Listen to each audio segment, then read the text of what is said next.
Welcome to the eComm Breakthrough Podcast. Are you ready to unlock the full potential and growth in your business? You've already crossed 7 figures in sales, but the challenge is knowing how to take your business to the next level.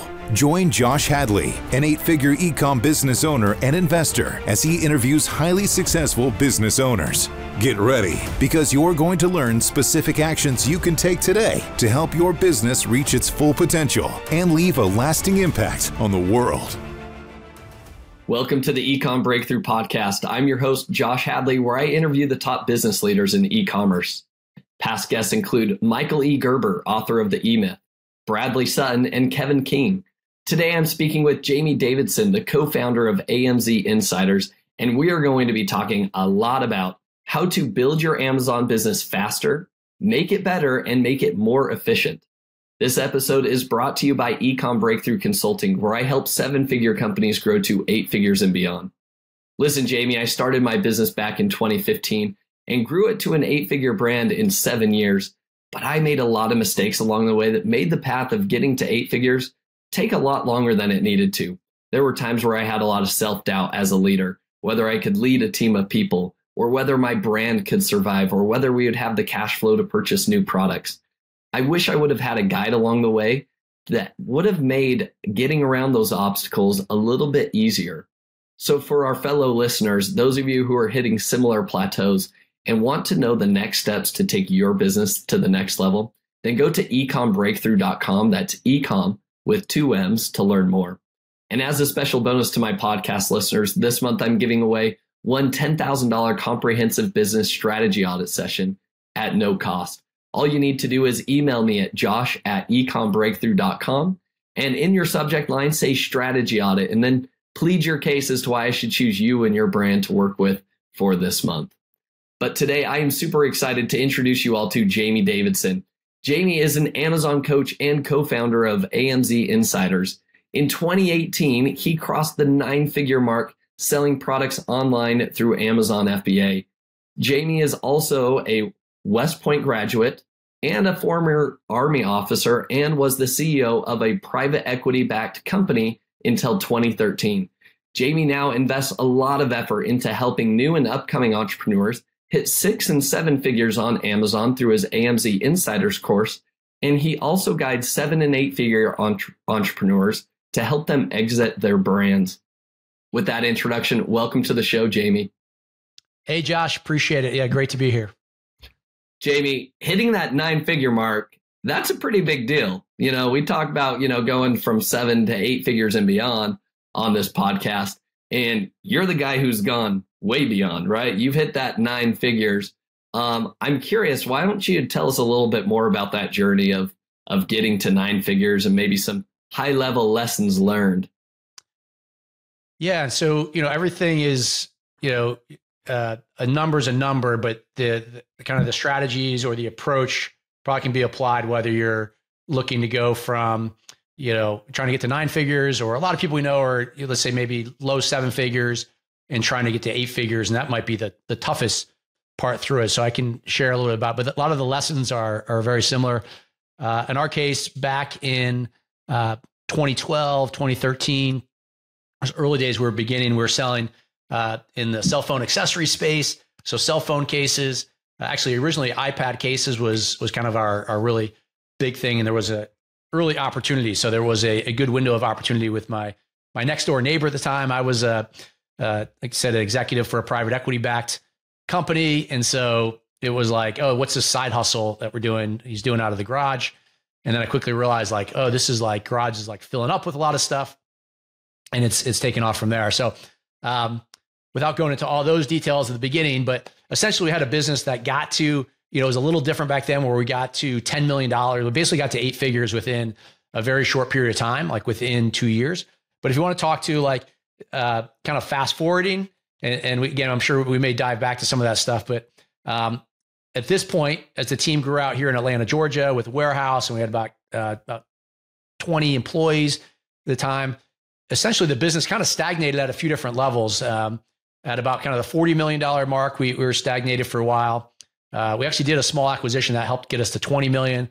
And then we got to kind of like the $50 to $60 million mark, and we kind of stood there for about a 3-year period, which again, it's like, hey, it's a lot of money, but of course it depends on your margins and how much, where the business is, or if you have issues or lawsuits or whatever the case may be. So your margins were differed by a year, but essentially to get to that next level, we had to make a change. But so yeah, we basically implemented a bunch of stuff. I'm happy to go into some of it as you think is relevant, but we basically made a strategic change to go from that plateau we're at to then within about 3 years later to break the 9-figure mark. Yeah, that's amazing. And I know before we hit the record button on this podcast, we talked about, some of those strategies of what helped you kind of get to that 9 figures. And really it just in general, not even just 9 figures itself, but helping scale brands from wherever you're at to get to that next level, from 6 to 7, from 7 to 8, right? It's all about kind of the systems and the processes that you're able to implement. And there's different systems that you'll implement at different times in your business. But Jamie, let's talk about that. Let's talk about what were some of those changes, and I think the systems really that you applied into your business to where you were stagnating around 50 million to then explode to cross that $100 million mark. Yeah. So it's interesting. A couple of things. It was like, so my partner, Jason, again, if some of you guys, if you've heard any of our background in the past, he was my next door neighbor. He's a native from China, was in the US for about 30 years. And he was a software consultant. And again, I was like this hired gun CEO. Another deal was a chief operating officer, then a CEO of these private equity firms where they would hire me, drop me into these companies they bought to either turn them around or to grow them. So this Amazon thing was different, but a lot of the fundamental principles apply, especially as you get to bigger scales, because the businesses I was a part of before were much bigger. I didn't have a lot of startup experience. I'd been more kind of big corporations. And so a couple of things helped us. One, he had he was a software consultant. So he basically, for Microsoft or using Microsoft systems and Oracle systems.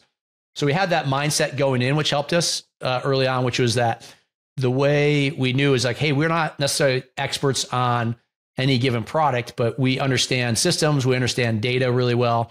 And we're good enough to recognize that, we need to become good at product and we need to understand how that works. But so even from the beginning, we were pretty good at that in terms of setting up systems. That's part of the reason we were able to scale to even 8 figures so quick. We used, and it's different now, but it's still in existence. So we use NetSuite pretty much to customize all aspects of our business because in Jason's case, that was his expertise. So we essentially, set up a process and a software process outside of what, Amazon had for every aspect of our business. And we can go into some of those things, but so whether it's logistics or whether it's obviously logistics is a big one, but eventually even became, as we expand product. But the two things that really changed that allowed us to kind of break through to that next growth level was we decided to really build a team. So we had a team, again, about 20 people, eventually about 30, 40 people here. And even that team was growing even bigger. We actually built the entire team over in China. So Jason moved to China during these periods of time, and we built a large team. So you don't have to do it this same way. Obviously, he's from China, speaks Mandarin, so it worked well. But basically, we built a 200 plus person team in Shenzhen, China. That's still in existence. And so which was unique. It helped us because the cost of the employee was about a third of what we were paying here in Atlanta. The retention of the employee was much greater.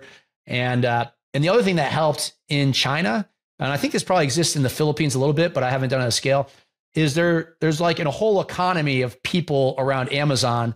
So the ability to hire people in the Amazon space, like if we needed a fluent French speaking person that had experience in Amazon, we could actually hire that in a week. Here in Atlanta, it was very difficult. We had to train everyone up on Amazon. So the first one was definitely the team building, and we can dive into that around there. And the second one was the product side too, because we actually had I think it was one of our strengths. We never left the cell phone accessory space, up to about the $60 million mark. So hence we were one of the biggest players in the US in that space, but we never went into another category until after that. And I can talk about some of the reasons why we stayed so focused in our lane until we felt like it was time to go to the next level. I love that.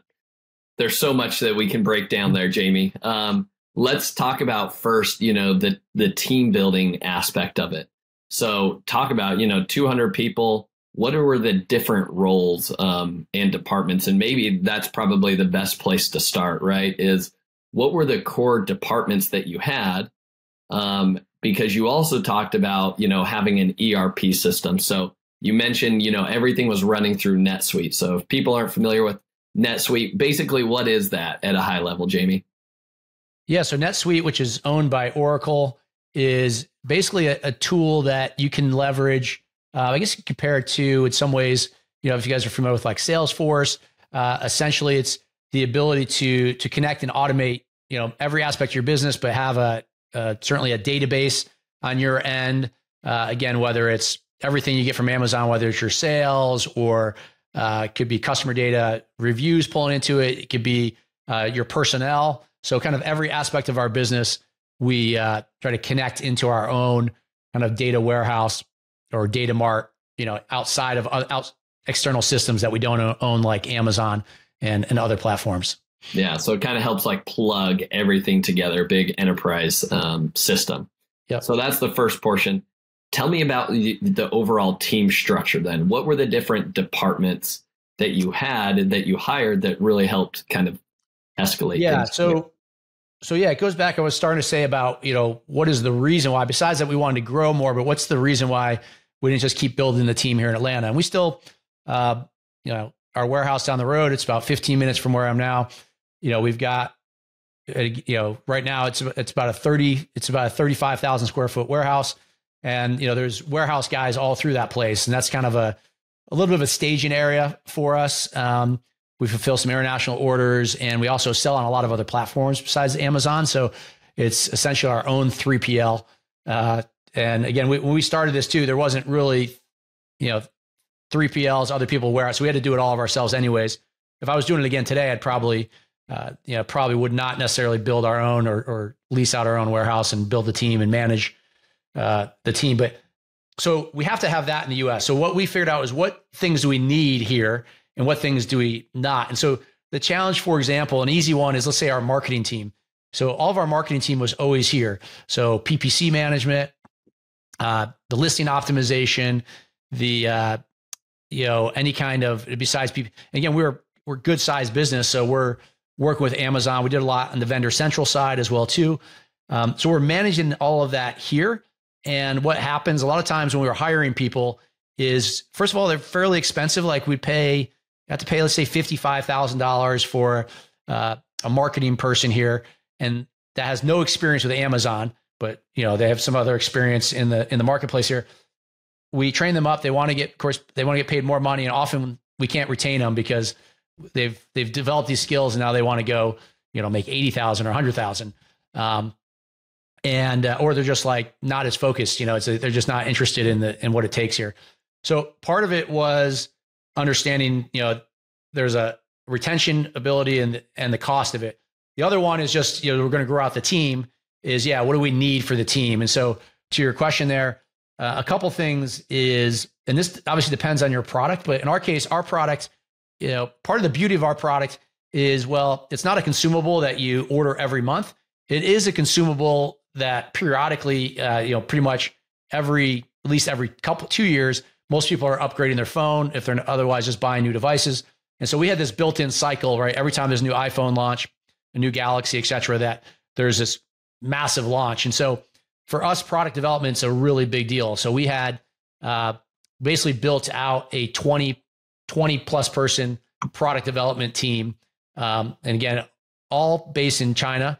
And I would say anytime I'm saying based in China, what I would say for anyone else is, again, consider other markets you could do this same thing. It doesn't need to be China. Like I said, maybe it's the Philippines, or maybe it's Costa Rica or somewhere else. Or for development, maybe it's Ukraine around certain things. But so that was big for us because we kind of we forced ourselves to view ourselves as a product development company, that if we came out with good products, good designs, we knew we'd have the systems and everything else. The Amazon model is amazing. So we knew we would be really successful. But for us, product was first and foremost, because it's a very competitive industry that we're in. It's that and supplements are like the two most competitive spaces. So, we had to have creative design. So it's like the equivalent of, top college graduates in the US, like out of like, here in Atlanta, it's like Georgia Tech. We basically have graphic designers and people, if you go over there, big monitors with all sorts of crazy designs and so that's unique to the, our products. And so, that's one element. The other one approach we had, this was interesting and now at scale is interesting, is whether, you have so many partners that want to manage things for you. So like obviously PPC, there's a lot of great agencies out there and everything else. We never outsourced our PPC. So there's certain things we want to keep in-house, and we've had some discussions with some of the biggest players out there. We always felt like we wanted our eyes on everything. So we have a really big kind of PPC / account management team. And that's like, time it was like 40, but probably close to 50 people managing like eyes on individual listings, accountable for what's going on. So, it's a little bit nuanced in terms of what's pure PPC, what's kind of like account or listing optimization.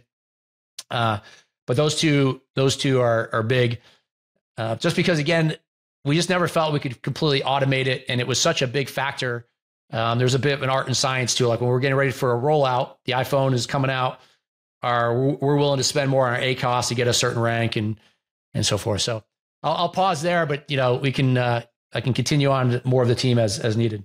Yeah. I mean, this is so juicy. I think the product development is so key. Right. And I think we'll double down on that because that is the lifeblood, I think, of any business.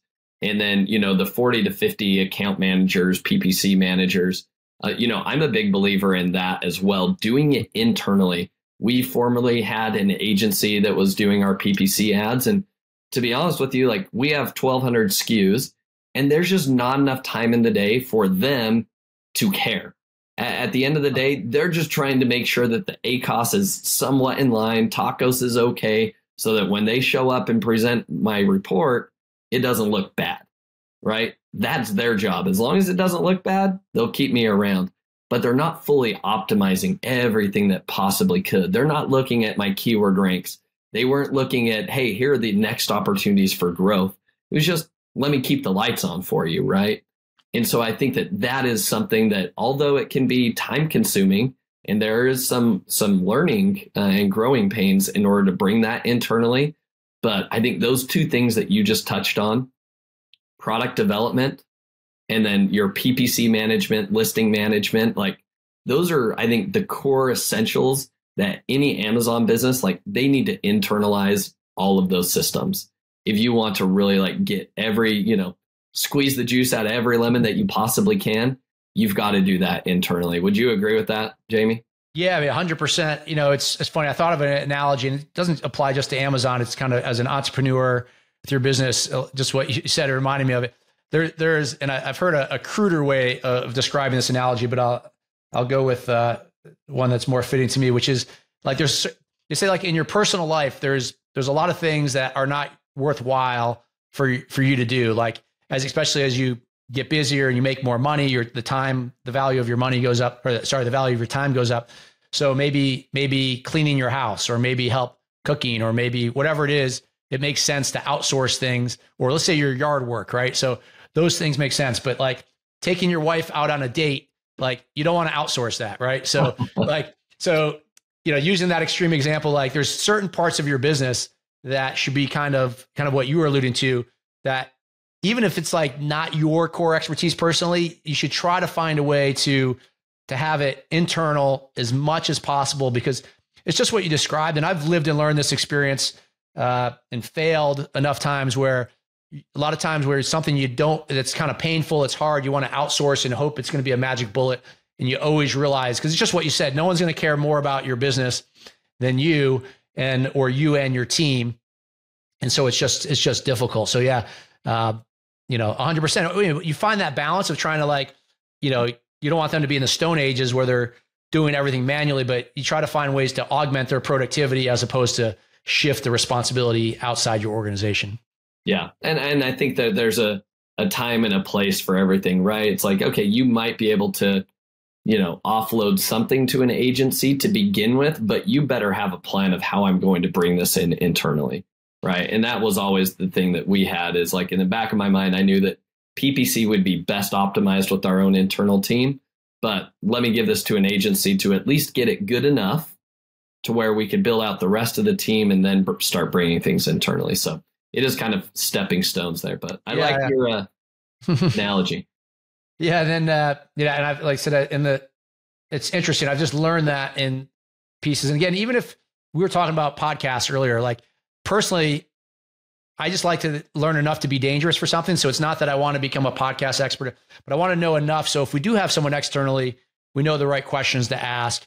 And like I said, you have the right oversight. Otherwise, you can't do it. The other thing I'll add too that we did, again, because of the size of the team, we did hire more senior managers too. So we basically hired, basically called them GMs. So we had like 3 general managers that we hired over there. So we had like a GM ahead of just of product design as well too. Basically, we had the head of marketing over there, and then we had an overall kind of country GM who they kind of tied into as well, that was managing. Because when you start scaling, if you guys are at, you mentioned 1,200 SKUs, right? We had we had a little over 2,000 SKUs. So when you're dealing with that number of people, then there just becomes a lot more. Again, you have to have an HR department. You got to manage the team, and so there was certainly on the ground leadership that we have over there to this day in order to make all this work. Let's keep diving a little bit further into that team structure then. So we talked about product development team, PPC account management team. What other teams and departments did you have set up? Yeah, so there's also a logistics team. So logistics team, and again, I guess the number doesn't really matter, because you should just hire the number of people that make sense. And over time, you can hopefully do more with less. And so, again, the numbers aren't necessarily apples to apples for what's needed for someone else. But, so we had a 20 plus person logistics team, because when, we're selling in marketplaces globally. Obviously, Amazon.com, the US was big for us, but we're pretty much in every market that we could be in. We're also selling on other platforms. Recently, we used like Channel Advisor, but we've been with Walmart for a long time. We had retail. We've kind of gone back and forth with retail to go in or go out of different places like Best Buy or Lowe's. But anyways, all of that requires each of those, whether you're Amazon or off Amazon or Amazon within different countries, requires a lot of coordination. Obviously, to get the product where it needs to be, whether it's going to Amazon, whether it's going to a warehouse or going to our warehouse here. So a lot of that. So we had that team there, but we also had, where it makes sense, we kept the teams in the US too. So we have a logistics team here in the US that's on this side that manages this side. And so again, where the pieces where we thought we needed both on the China side and the US was really the logistics side. And then on the marketing side as well too. So again, this 20-person team, the marketing side over there. So some of it may be design, like any of the graphic design or how the product's going to look, but there's also an element of the language and how things are presented, the copy. So all of that, we have a process that goes from the China team, it goes to the US team. The US team has final review of everything because of the native language nuances. And how bad it can be if you're off, not just in English, but if you're selling in any country, and if you don't understand the proper English or the proper language. So we basically have redundancies in certain areas of the business where it makes sense. So like logistics, big over there, but we also have that here in the US. The marketing, what we did not have in China, but we kept here in the US, was all of the influencer and social media marketing aspect, because we felt like that was an area that really our China team just wasn't equipped to understand it, to be as effective at it compared to our team here in the US. So, instead of a big marketing team in the US, we had a smaller, a group of like 4 or 5 people here that were working with all the influencers, YouTube, Instagram, all those things. But we felt that was much more important to be, US facing within the market. Yeah, makes a lot of sense. What were some of the key drivers of revenue for you, right? If you could boil down everything, which, you had so much going on. You're selling globally into multiple marketplaces, right? You've got a marketing team. that's doing influencer campaigns. You've got new product development. What would you say was like one of the most important levers out of the entire business? Yeah. And so I always think of like the period of Amazon, it changes in terms of like the tactics, right? So the tactics of what you could use. And so kind of transparently, and I've shared this before, like it was definitely the Wild West. When you talk about Black Hat and things like that, that was like the standard operating process. And again, we're kind of like, we're a US based company, but my fellow founders are Chinese as well too. So the tactics were very aggressive. If people think of Chinese tactics, and we were competing against the most competitive people in the space. Early in the days, like we're way ahead of Amazon. Like they don't understand the tactics that you're doing, but they also have strict rules around certain things. Like you couldn't have any multiple accounts back then. And so, so a lot of the things that happen in the space, and you guys have heard of things, it was a lot of the top players were people that had software backgrounds, computer science backgrounds, because there was like intense, painful process we'd go to launch a product where we had 100 computers buying our product. We had like all through VPNs, like there was just, so it was all very kind of quote unquote against Amazon's terms of service, not stuff that we can do today or anyone should recommend doing, although it still does go on. But literally that was across the board. Every competitor was doing it. So it was kind of crazy. We've met with Amazon. I remember at the CS conference and told them like, hey, if we followed all of your rules, we wouldn't have had a business. And they're like, yeah, we know. So, but because, we were not say we, but people were just figuring stuff out ahead of time. So the reason I bring that up is the tactics what helped us is that we could continually adapt and understood what the next kind of wave brought to us. But to your question, one of the approaches, and I remember my partner, Jason, was always good about this. So if we talked about branding, like how we're going to brand, like the name of our product or whatever, we knew with the Amazon platform, like we did not give a damn about branding. All we want to do is just sell the way we're going to build our brand is we're going to sell a crap load of our product. It's going to be good. And the platform does it. So it's not like a traditional business and in other ways. We didn't want to spend money. The other thing we did is we really didn't want to focus, even though we basically had a guy that with a very small team that managed Walmart, managed the other platforms. We wanted like 100% of the focus really to be on the Amazon platform as much as possible. We didn't care that our margins were higher on our own website. What we cared about was the keyword rank and the volume and the reward we got from Amazon for being that. And so I think strategically that helped us, but then tactically, it changed. Like the influencer stuff, we didn't do that until, actually around the 100, we basically didn't figure that out until like 2018 was when we pivoted and started, going to that approach. But I think nowadays we're talking about like tactically, it's a lot more about in different way about external traffic. And we can talk about some of these things, but it's in a different way than we did it back originally. Like there was a period of time where Google worked and then a lot of the external traffic didn't work as well. And now Amazon has a different perspective. They want more external traffic. And they're making sure that it doesn't all go to Shopify.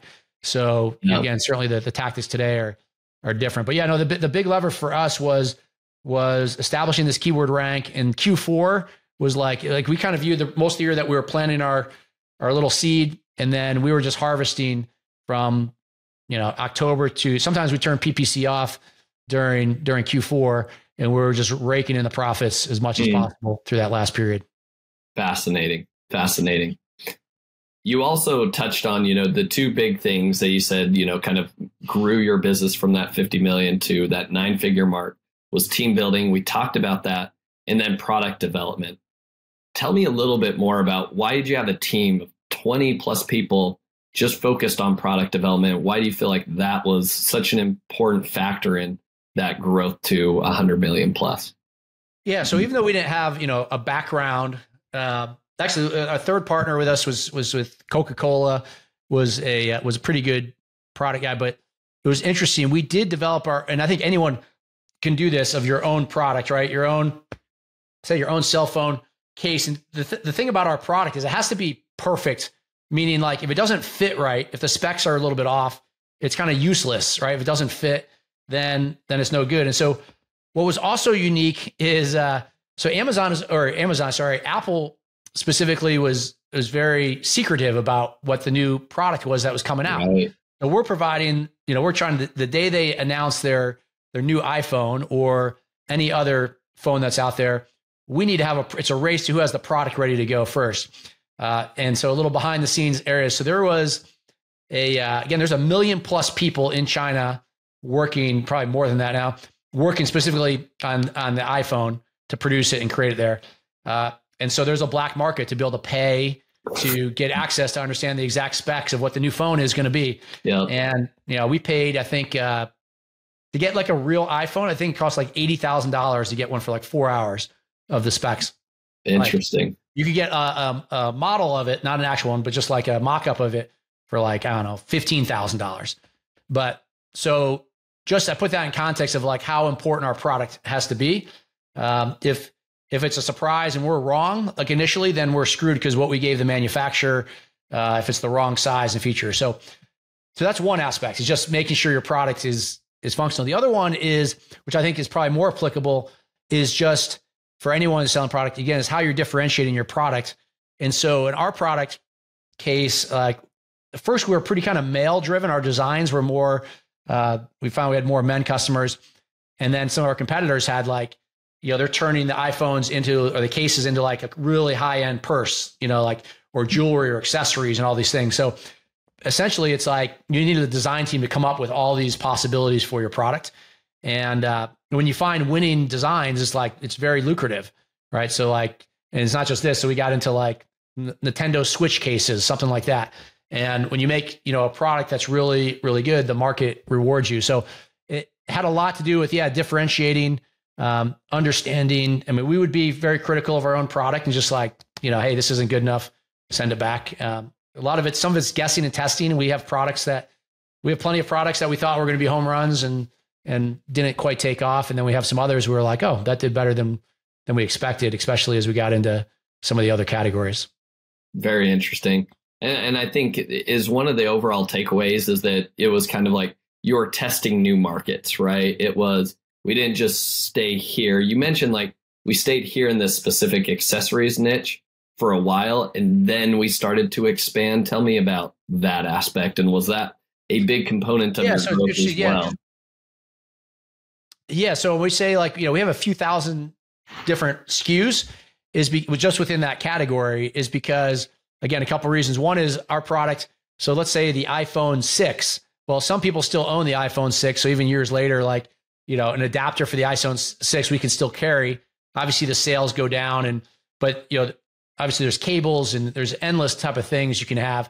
So one of the brands we bought earlier was another case business that was a little more female generated, and it became bigger than our other brand. But it was such a big opportunity that we didn't want to, there's something called, diversifying. There's also a phrase called diversifying. So sometimes you diversify too soon or try to go after other markets too soon versus being like going really deep, really focused. The reason we went so deep is because the Amazon platform is crazy that we could sell in the US, we could sell in Canada, we're just a local, we're just some few people here that built a team that is now a global business, and in a very short period of time that we didn't want to overly complicate it to go into the pet space, which we didn't really have a specific idea. The way we did it, and you can do it now faster. I know people that launched 3 brands in 3 different categories from the get-go strategically, and then, exit those brands. That wasn't really the focus in either. There wasn't like, we didn't know if these businesses were sellable or any of that stuff. So, we were building these to grow and to kind of cash flow them more so than as an asset. But the way we got into it is when it made sense. Is a lot of times we had so many people approaching us about business ideas and offers. So for example, the first category we went into was pets besides our main one. And the way that came about was another person in our neighborhood, Chinese native, his family owns a manufacturing for like the poop bags over there. Mm-hmm. So we did a deal with them. And so it's like, all right, so we have an edge because we have a manufacturer we're doing a deal with. It wasn't super lucrative at first. Like we were kind of break even for like a year. But then once we got into that market, then it was just, then it was just recurring revenue and recurring profit, and because people order they're a consumable, those products. So So in other words, when we got into different products, eventually we got into fitness. We had some idea and angle, and we did have the team in place. Going back to the team, we have a team that's researching the market and going out at making a proposal, and deciding which, the branding, what's the brand going to be if we go in the fitness space. It just became much more systematized. And I would say it's not that we put the odds in our favor. It wasn't that 100% of products to be successful, but more times than not, we were going to succeed. I love that. I think the key word that you talked about there is, you had things systematized, right? And so it was, hey, yeah, we could venture into these other categories now because we've systematized things, because we went so deep. We learned all the ins and outs. Now let's go replicate that. Now, I think, Jamie, let's kind of peel it all back now and come back to reality, because I think, for entrepreneurs like myself, I'm not at 9 figures, and I'm thinking like, wow, those are some massive teams to have to orchestrate everything that you just talked about. Mm-hmm. So let's boil it down to really the ideal, a client that you're currently serving and coaching right now. Mm-hmm. Are those 6, 7, and even 8-figure businesses that want to scale. So how do you take all of the great knowledge that you just shared now to say, all right, here's how that looks to move a business from 7 figures to 8 figures and beyond? These are the systems that I would focus on. Tell me more about how this all relates to growing a 7 to 8 figure business. Yeah. So a couple of things come to mind, because I think of things that are just different, how we look at things versus then. As one is, because the market, there's software provided, there's masterminds, there's all this, there's a whole ecosystems that's been created within the Amazon community. We did everything in secret, right? So no one knew who we were. We're just in this warehouse. We didn't network very much with people. And so now you have this opportunity, of course, to connect and really dial into out there. And it's part of the reason, I believe that, it's not that one person is the expert or guru, but tapping into, figure out what your core competencies are, but leverage a lot of the other resources out there and people out there that you can pull in to help figure out, how you want to get there. As far as the specifics in terms of going from it, is also like, hey, what's the current environment? The reason we've been successful, we could always reinvent our strategies every year. It wasn't that because, how you got reviews in 2015, where you could pay someone to say, as long as I left a fair and honest review, unbiased review, even though it was totally paid for, that went away. People think, oh no, I can't do that. And then there's always new ways. So part of the reason I say you want to be plugged into people, and again, I can name, there's a group of people that I really like and trust in different elements of the business that I think are good, that you want to constantly be able to plug into, I need to get reviews in 2023 or 2024.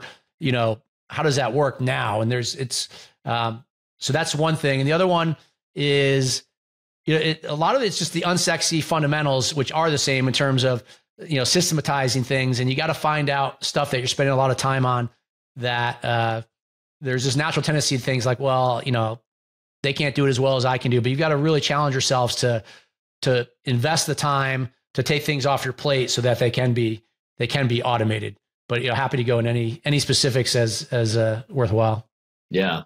What are some of the actionable strategies that you've seen? And maybe do you have any case studies that you could share with some of the people that you've coached? Sure. Where you help them implement certain strategies that really help them, scale their business faster? Yeah. So one gal, woman with me now, Joey Roberts, has come aboard, part of our team.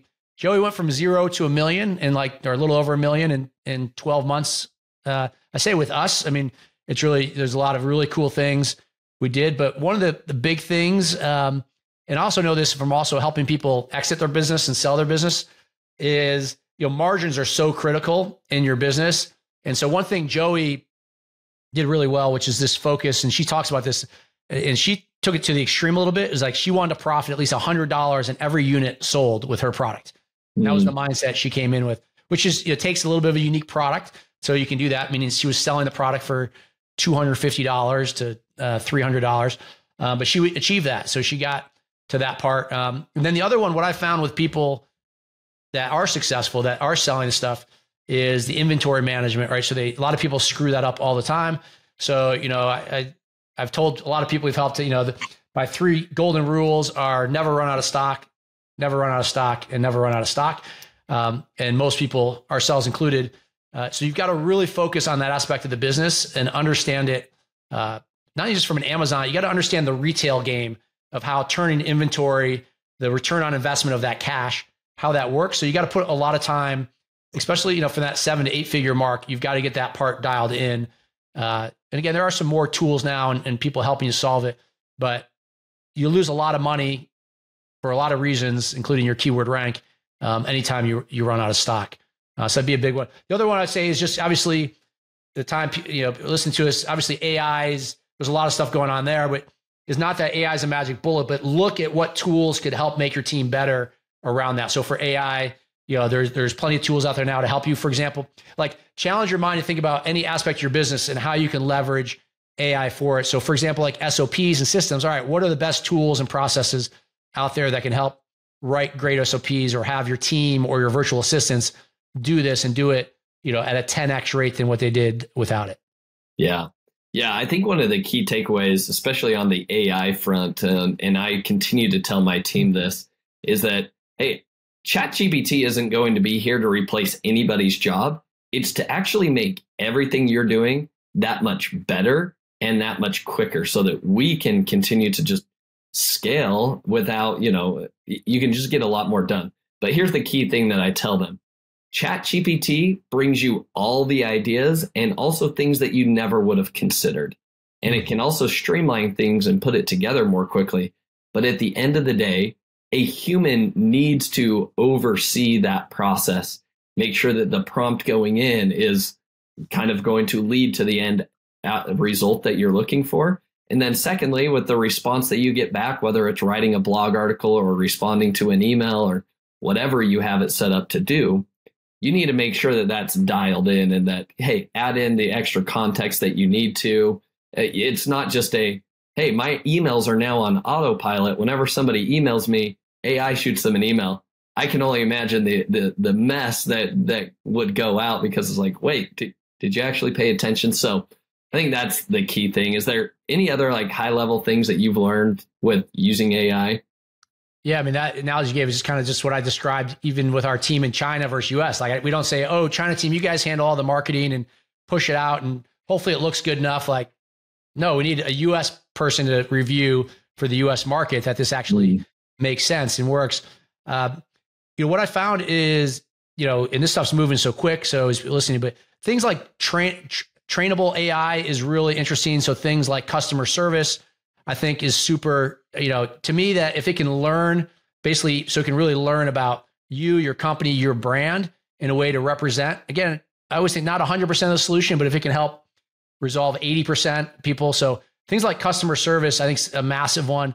Obviously anything content creation is super powerful. Again, as long as you have your eyes on it to review it, ChatGPT or AI tools, sometimes they lie. Sometimes they make mistakes. So they're not these perfect humans. They're these extremely powerful things, but sometimes depending how you prompt it, whatever else, it may go astray. So all the more reason you got to do it. But I mean, there are some absolutely amazing things though. It's specific, like let's say your podcast, if a tool can make it sound perfect, well, in that case, like boom, there's a simple use case.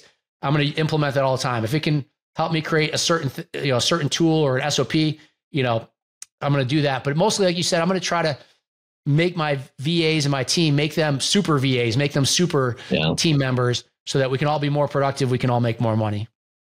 What are ways that you think that human intelligence is still going to be required? Talking about, the specific, you've got logistics, you've got product development. We talked about PPC management, listing optimization. Like, what role does AI play? And then what role do humans need to end up playing, as we try to predict what the future looks like a year or two from now with how quick things are moving? Yeah. So the easiest one that comes to mind is just in terms of how do you put everything together, the strategy, like anything in life. If everyone has access to something, right, then, ChatGPT by itself is not a competitive advantage because anyone can use it, right? So it becomes, well, how do you use it differently? And with AI tools like ChatGPT or Midjourney, which does the images, a lot of it's, of course, is the prompting, what you're going to put into it and how it can be different or more complex than how someone else does it. But beyond that, it's like, how to think about how to put the pieces together from a strategy perspective in terms of your company. That doesn't really change because AI is not a magic bullet for that. The other thing too, like AI, they can handle a lot of stuff quickly, but even content, if you give a content too long, it gets very complex quickly, and it likes to deal with things a little bit smaller.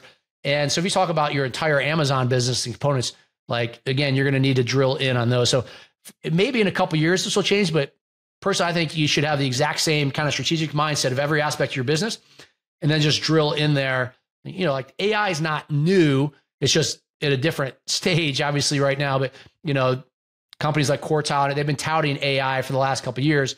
So it's kind of a vague term, but it's more about specifically, where it can be really, really powerful. I mean, certainly things like listing optimization, some of those things almost become commodities because every Amazon software tool is going to have that built in because it's not hard to include it. The other thing to keep in mind too is ChatGPT right now, the AI tools, most of them don't have access to the Amazon data. So there's still, the Amazon API, like the core data from your account. These tools don't necessarily know it unless, as I'm sure it'll progress here, continue to progress. So you got to keep in mind that it can be helpful, but at the end of the day, where you're relying on your Amazon, you either need to connect it in there or manipulate it, or you need to, not use AI in certain cases and still use some of the traditional methods outside of AI. Totally agree. Jamie, I appreciate all of your insights that you've shared with us today. Is there anything that we haven't necessarily touched on or anything else on the top of your mind that you think would help 7-figure businesses scale to 8 figures and beyond based on your experience? Yeah, man, I think the 7 to 8 figures, and again, you guys are there, so it. It's hard, it's messy, but you've done the hard part, getting a successful product, so you can do it. That's why it becomes the less sexy stuff around products, around team building, around really connecting into other people, and really leveraging other people that have done it. So I've got a lot of people in the industry, people like Dima Kubra came and visited my warehouse. He's close to, I think he was at 8 figures or close to time. He's like, I want to fly up and see your operation. Like, come on in. So, find people and vice versa. Like, he helps us with a ton of stuff because he's really, really smart. And so find people that you can connect with and look to help each other, give value and see if they can give value back. That's probably been the big thing that's helped us the last couple of years. Awesome. Love that. That's great feedback. Now, Jamie, I love to leave each episode with 3 actionable takeaways for our listeners. Here are the 3 actionable takeaways that I noted. You let me know if you think I'm missing something here. But first of all, the key parts that you talked about with growing and exploding your business from that, 50 million to 100 million came down to 2 things, and we'll take those as our kind of top 2. Number 1 is building out your team. And you address this like as an entrepreneur, as you're growing from 6 to 7 to 8 figures, what you are working on in the business should continue to change. But what you need to do is you need to offload things off of your plate in steps, right? You're not going to wake up tomorrow and be like, I got to offload everything, or I need to hire a CEO tomorrow. That's not necessarily the step. What you do need to do, conduct a time study, understand where you spend most of your time, and then understand where is most of your time going, and can that thing be done at least 80% as well if it's done by somebody else? If so, SOP that process. It might be tedious to begin with, but SOP it out and then hire somebody to take that load off your shoulders. Because if that happens, you now have an extra, let's say that took up 50% of your time. That opens up 50% more of your time to focus on other initiatives in the business to help it continue to grow. So that would be action item number 1, is like scaling out your team systematically. You're not going to have the 200 plus team members that Jamie talked about tomorrow, but over time you can build that out. Action item number 2 is in product development. I don't think we could talk about that enough. Number 1, it's not creating Me Too products. Number 2, it's staying on top of trends that are coming up. In your aspect, it was, what's the latest iPhone going to look like? And how do we pay for and get early access to this information so that we're ahead of the curve, right? So similarly, this should become a core focus in anybody's business. What are the upcoming trends? And how do I get access or knowledge about these upcoming trends? Because if you can get that first mover advantage, I mean, that can make a world of a difference. Let alone that, it's continuing to refine your business, because old products launched in 2018 are just, there's increased competition, designs change, and what customers want changes over time. So you can't just rely on a SKU or multiple SKUs that have done well in the past for you. And then finally, action item number 3 is focusing on your profit margin and inventory management, both of these together. I think wherever you're at in your stage of business, 6 figures, 7 figures, 8 figures, those are 2 ultra important aspects that you need to have dialed in. Do you have the profit margin you need to continue to reinvest in new products, right? And then making sure you're never going out of stock with all of that. And we could dive so much deeper in there. But Jamie, those are my 3 takeaways for our listeners. Is there anything you think I'm missing here? No, I love those. Those are big ones. And I think you recapped it really well. Awesome. All right, Jamie, let's get into my favorite 3 questions here that I ask every guest. Number 1, what's been the most influential book that you've read and why? Yeah, so I think there's so many main ones. I think one of the ones is a little more nuanced is I like a lot is Blue Ocean Strategies. Blue Ocean Strategies, it basically talks around that most people compete in the red ocean, which is like where the sharks are all eating each other. And so you really want to, it's a really kind of fun, easy book, but it really challenges yourselves to find, like you're talking about, the key to growth is you can't rest on your laurels from years back in terms of your products, is to always be looking for new opportunities where it's blue ocean. You don't have to worry about as much. You'll have some competition, but where it's so much smoother sailing, and really try to challenge yourselves to find that. Because when you get the product right, this business is so much easier. Part of the reason we grew so fast is because, it was a blue ocean. There wasn't people really doing this stuff. And as it got more competitive and choppy, then you got to you can still do well and refine it. But the more you can find those products and opportunities that are kind of blue ocean or kind of trending or unique ways to stay, kind of build those moats, the better you'll do. So yeah, Blue Ocean Strategies. Yeah, completely agree. Great recommendation. Question number 2, what's been your most favorite productivity or software tool that you've been using that you think is a game changer? Yeah, I'll share one. This is one more recently, the last or 2, which is I'm a big fan of Go High Level. So if you guys have used the tools like ClickFunnels, there's all sorts of tools for email management, everything else, but a really pretty clever tool in terms of putting together all of your email, your text messaging, landing pages, your bunch of other things that, if you want content, course creation, websites, all this stuff kind of all in one at a reasonable price. So yeah, voice mail drops, like the ways you can follow up with customers, pretty powerful stuff, and doing it in a way that's a lot cheaper than a lot of the tools were in the past. Awesome. Go High Level. Great recommendation.